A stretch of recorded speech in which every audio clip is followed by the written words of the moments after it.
नमस्कार, स्वागत है आप सभी को।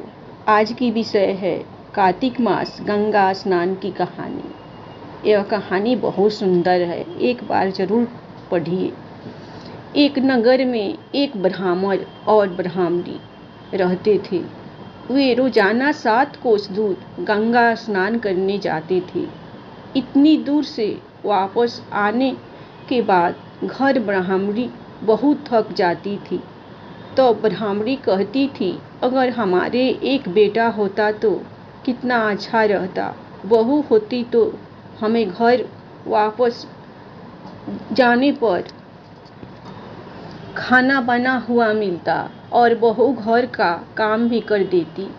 ब्राह्मणी की बात सुनकर ब्राह्मण ने कहा कि तूने ये बात तो सही कही है, चल मैं तेरे लिए बहू ला ही देता हूँ।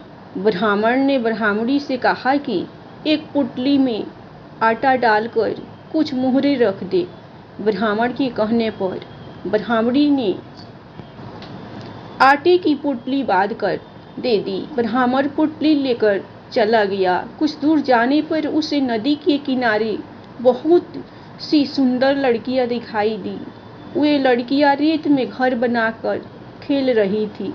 उनमें से एक लड़की ने कहा कि मैं अपना घर नहीं तोड़ूंगी, मुझे तो रहने के लिए एक घर चाहिए। उस लड़की की बात सुनकर ब्राह्मण ने मन में सोचा कि बहू बनाने के लिए यही लड़की ठीक रहेगी।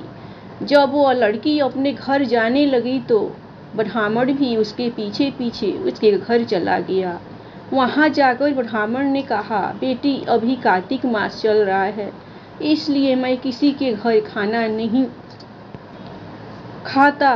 तुम अपनी माँ से पूछो कि क्या वह मेरे लिए 4 रोटी बना देगी। मैं अपने साथ आटा लेकर आया हूँ, लेकिन अगर वह मेरा आटा छान कर रोटी बनाएगी तो ही मैं रोटी खाऊंगा। लड़की ने जाकर अपनी माँ से सारी बात कह दी। लड़की की माँ ने कहा, ठीक है, जाकर बाबा से कह दे कि वह अपना आटा दे दे, मैं छान कर रोटी बना दूंगी। जब वह आटा छानने लगी तो आटे में से मोहरे निकली। वह सोचने लगी कि जिसके आटे में इतनी मोहरे हैं उसके घर में जाने कितनी मोहरे हो गई। जब वह ब्राह्मण खाना खाने बैठा तो लड़की की माँ ने कहा, बाबा क्या आप अपने लड़के की सगाई करने जा रहे हो। तो ब्राह्मण ने कहा कि मेरा बेटा तो काशी में पढ़ने गया हुआ है, लेकिन यदि तुम कहो तो खाड़ कटोरे से विवाह करके तेरी बेटी को अपने साथ ले जाऊं। लड़की की माँ ने कहा, ठीक है बाबा, और खाड़ कटोरे से शादी करके अपनी बेटी को ब्राह्मण के साथ भेज दिया। ब्राह्मण ने घर आकर अपनी पत्नी को आवाज लगाई और कहा कि रामू की माँ, दरवाजा खोलकर देख, मैं तेरे लिए बहू लेकर आया हूँ। ब्राह्मणी अंदर से ही बोली, दुनिया ताने मारती थी, अब आप भी ताना मारने लगे। हमारे तो 7 जन्म तक कोई बेटा नहीं है, तो बहू कहाँ से आएगी। ब्राह्मण ने कहा कि तू दरवाजा खोल कर देख तो सही।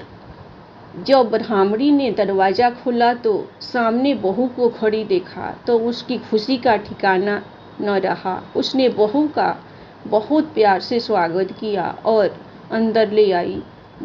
अब जब भी ब्राह्मण और ब्राह्मणी गंगा स्नान करने जाते तो बहू घर का सारा काम करके और खाना बना कर रखती। वह उनके कपड़े धोती और रात को पैर भी दबाती। इस तरह काफी समय बीत गया। ब्राह्मणी अपनी बहू को समझाती थी कि बहू कभी भी चूल्हे की आग मत बुझने देना और मटके का पानी खत्म मत होने देना।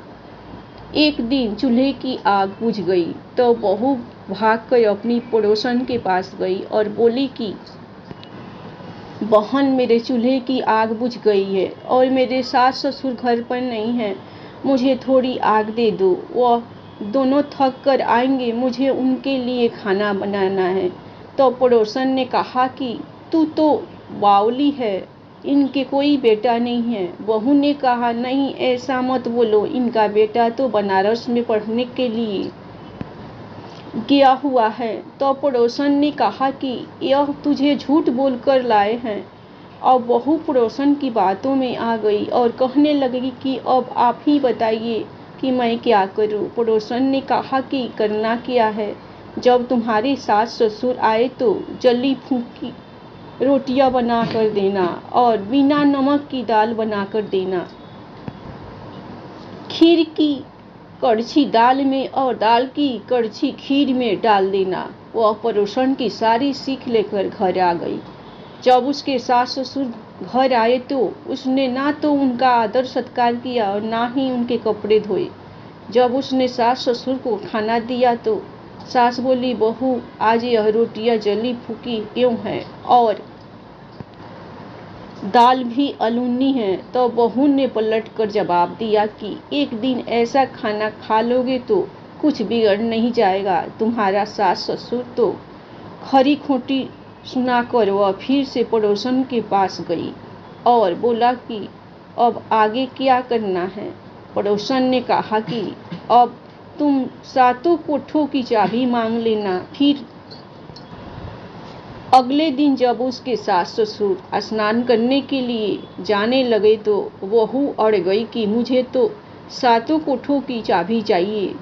तब ससुर ने कहा, इसे चाबी दे दो, आज नहीं तो कल इसे ही देनी है। तब सास ने बहू को चाबी दे दी। सास ससुर के जाने के बाद जब बहू ने दरवाजे खोले तो देखा कि किसी में अन्न भरा है, किसी में धन भरा है और किसी कोठे में बर्तन पड़े हैं। जब उसने सबसे ऊपर का सातवां कोठा खोला तो देखा कि उसमें शिव जी, पार्वती जी, माता गणेश जी, लक्ष्मी माता जी, पीपल पथवारी, कार्तिक के ठाकुर, राई दामोदर, तुलसी जी का बिडुआ, गंगा यमुना और 33 कोटि देवी देवता विराजमान हैं। वहीं पर एक लड़का चंदन की चौकी पर बैठा माला जप रहा है। यह सब देखकर उसने लड़के से पूछा कि तू कौन है। लड़का बोला कि मैं तेरा पति हूँ, तू अभी दरवाजा बंद कर दे और जब मेरे माता पिता आए तब दरवाजा खोलना।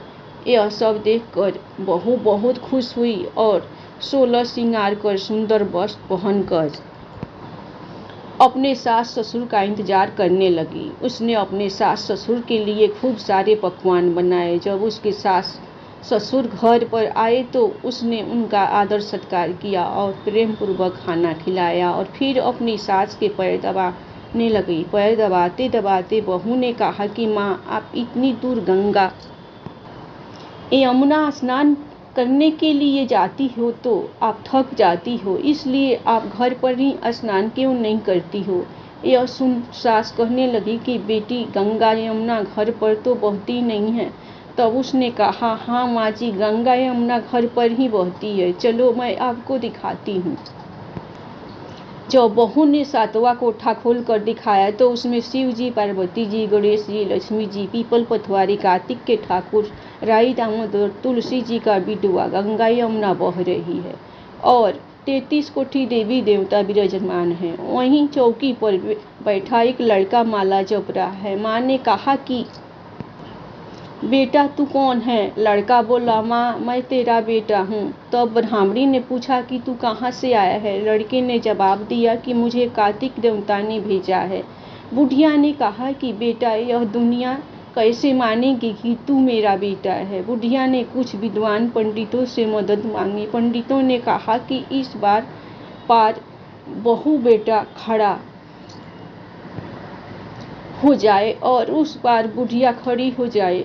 बुढ़िया ने चमड़े की अंगियां पहनी हो और छाती में से दूध की धार निकलकर बेटी की दाढ़ी मूंछ भींगे और कौन पानी से गठजोड़ा बंधे तब माने कि यह बुढ़िया का ही बेटा है। उसने ऐसा ही किया। चमड़े की अंगियां फट गई और छाती में से दूध की धार निकल कर बेटे की दाढ़ी मूंछ भींग गई। पौन पानी से बहू बेटे का गठजोड़ बंध गया। यह सब देखकर ब्राह्मण और ब्राह्मणी की खुशी का ठिकाना न रहा। कार्तिक के ठाकुर जैसे ब्राह्मण ब्राह्मणी को उनका बहू बेटा दिया, वैसे सबको देना। कार्तिक मास की कथा कहने सुनने वाले सब लोगों पर कृपा करना। धन्यवाद। कहानी आप लोग को गंगा स्नान कार्तिक की पसंद आए तो आप लोग इस कहानी के नाम पर लाइक सब्सक्राइब दिल खोलकर जरूर कीजिएगा। हमेशा खुश रहिए, अपना ख्याल रखिए। हर हर महादेव।